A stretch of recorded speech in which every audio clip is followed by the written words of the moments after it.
பள்ளிவாசல் ஒன்றுக்கு குறித்தொதுக்கப்பட்ட தேவைக்காக வக்ஃபு செய்யப்பட்ட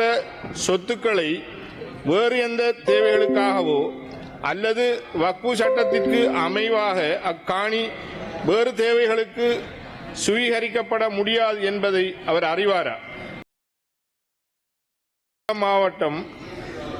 முந்தல் பிரதேச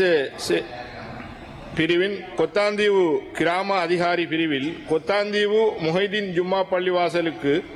வக்ஃபு செய்யப்பட்ட காணியில் மேற்படி பள்ளிவாசலின் வேண்டுகோளுக்கு அமைவ அப்போதைய அரசாங்க நிதி ஒதுக்கீட்டின் மூலம் 2017 ஆண்டிலும் 2023 ஆண்டில் விசேட நிதி ஒதுக்கீட்டின் அடிப்படையில் கலாச்சார மத்திய நிலையம் ஒன்று நிர்மாணிக்கப்பட்டு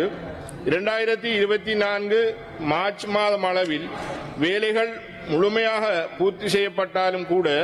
புத்தளம் மாவட்ட செயலகம் மற்றும் முந்தல் பிரதேச செயலகத்தினால் மக்கள் பாவனைக்கு இதுவரை கையளிக்கப்படாமல் மூடப்பட்ட நிலையில் கடந்த 2 வருடங்களாக இருப்பதை அவர் அறிவாரா? மேலும் பள்ளிவாசல் ஒன்றுக்கு குறித்தொதுக்கப்பட்ட தேவைக்காக வக்ஃபு செய்யப்பட்ட சொத்துக்களை வேறு எந்த தேவைகளுக்காகவோ அல்லது வக்ஃபு சட்டத்திற்கு அமைவாக அக்காணி வேறு தேவைகளுக்கு சுவீகரிக்கப்பட முடியாது என்பதை அவர் அறிவாரா? மேற்படி காணியின் சுவீகரிப்புக்கான முயற்சிகளை மாவட்ட செயலகம் முன்னெடுத்து வருவதாக உத்தியோகபூர்வமாக 2026 ஜனவரி 29 தேதியிடப்பட்ட கடிதம் ஒன்றின் மூலம் பள்ளிவாசல் நிர்வாக சபையின் கவனத்திற்கு கொண்டுவரப்பட்டதால் இதற்கான பள்ளிவாசலின் ஆட்சேபனைகளை மாவட்ட செயலாளருக்கு 2026 பிப்ரவரி 10 தேதி முகவரியிட்டு தாங்கள் உட்பட ஏனையோருக்கும் பிரதியிடப்பட்டு பதிவு தபால் மூலம் அனுப்பப்பட்ட ஆட்சேபனை கடிதங்கள் சம்பந்தமாக அவர் அறிவாரா? மேற்படி காணியில் பள்ளிவாசல் ஒன்றும் கொத்தாந்தீவு கிராமத்திற்கான குழாய் நீர் வழங்கல் திட்டத்தின் உட்கட்டமைப்பு வசதிகள் அரசாங்க நிதி ஒதுக்கீட்டின் மூலம் நிர்மாணிக்கப்பட்டு சமுதாயம்சார் அமைப்பின் கீழ் நிர்வகிக்கப்பட்டு வருவதையும் அவர் அறிவாரா? அவ்வாறாயின் பின்வரும் விவரங்களை அவர் சமர்ப்பிப்பாரா? மக்கள் வேண்டுகோளுக்கு இணங்க மக்களுக்காக நிர்மாணிக்கப்பட்ட மேற்படி கலாச்சார மத்திய நிலையம் பள்ளிவாசல் அமைந்துள்ள காணியில் நிர்மாணிக்கப்பட்டுள்ளதோடு அது சம்பந்தமான மின்சாரம் நீர் வழங்கல் பயன்பாடுகளுக்கான செலவினம்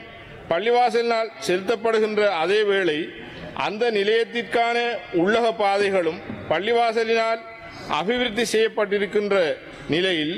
மேற்படி கலாச்சார மத்திய நிலையம் பள்ளிவாசலின் கீழ் நிர்வகிக்கப்பட்டு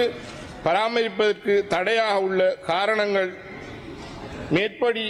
கலாச்சார மத்திய நிலையத்தை பள்ளிவாசலின் கீழ் நிர்வகிக்கப்பட்டு பராமரிப்பதற்கு வழங்கப்பட முடியுமாயின் எப்போது யாரால் வழங்கப்படும் என்றும் இதற்கு தடையாக தாமதப்படுத்த நிர்வாக தீர்மானங்களை மேற்கொண்ட அரச அலுவலர்களுக்கு எடுக்கப்பட உள்ள நடவடிக்கைகள் சம்பந்தமாகவும் அறிவிப்பாரா? විශේෂයෙන් පුත්තලම දිස්ත්‍රික්කයේ මුන්දලම් ප්‍රාදේශීය ලේකම් කොට්ටාසේ කොන්තාන්දිව් ග්‍රාම නිලධාරී වසමේ කොන්තාන්දිව් මොහිදින් ජුම්මා මස්ජිදයට පරිත්‍යාග කරන ලද සංස්කෘතික මධ්‍යස්ථාන විශේෂයෙන් බහුකාර්ය සම්මන්ත්‍රණ ශාලාව සම්බන්ධමයි එතුමා මේ ප්‍රශ්නේ මතු කරන්නේ. පළවෙනි එකට පිළිතුර තියෙන්නේ 2017 වර්ෂයේ හා 2024 වර්ෂයේ ප්‍රතිපාදන ලැබ 2024 වර්ෂයේ දෙසැම්බර් මාස වැඩ නිම කර ඇති අතර ඉදිරි කළමනාකරණ කටයුතු සඳහා කල්පිටිය ප්‍රාදේශීය සභාවට පවරා දීමට කටයුතු කිරීමේදී ඒ සඳහා මොහිදින් ජුම්මා මස්ජිදය නියෝජනය කරන යම් පුද්ගලයන් කණ්ඩායමකගේ විරෝධතාවය හේතුවෙන් ජනතා ඉදිරියට පැවරීමට නොහැකි වී ඇත. තවද මෙම ව්‍යාපෘති ආරම්භයේදී මෙම ඉඩම මේ සඳහා ලබා දීම ජුම්මා මස්ජිදයේ පාලක සභාව විසින් එකඟතාවය පළ කර ඇත.